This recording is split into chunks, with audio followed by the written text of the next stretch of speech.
میرے نبی پاک صلی اللہ تعالی علیہ وآلہ وسلم نے ارشاد فرمایا، جب کسی سے کوئی بات پوچھی گئی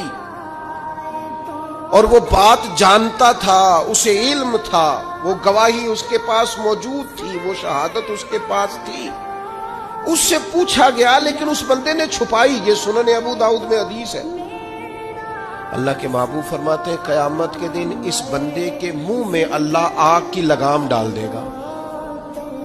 لو اب تیرے منہ میں لگام ڈال دی اور وہ بھی آگ کی، اب نہ بولنا، کیونکہ جب حق بولنے کا ٹائم تھا تب تو نہیں بولا، جب تیری ضرورت تھی، جب تیرے کہنے سے مظلوم بچ سکتے تھے، جب تیرے بات کرنے سے ظالم پکڑے جا سکتے تھے، جب تیرے دو جملے کہنے سے کسی شخص کی زندگی بھر کی جمع پونجی بچ سکتی تھی، تو بولا نہیں، تو آج تو میدان محشر میں آیا ہے۔ تو میرے محبوب کہتے ہیں، حضور فرماتے ہیں رب اس کے منہ میں آگ کی لگام ڈالے گا۔ اقبال کہنے لگے اپنے بھی خفا مجھ سے ہے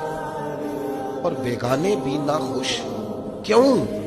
میں کہتا ہوں وہی بات سمجھتا ہوں جسے حق۔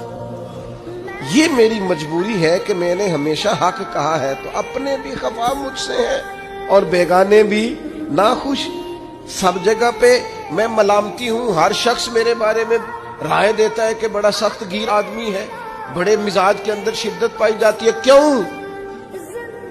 کہ کہتا ہوں وہی بات سمجھتا ہوں جسے حق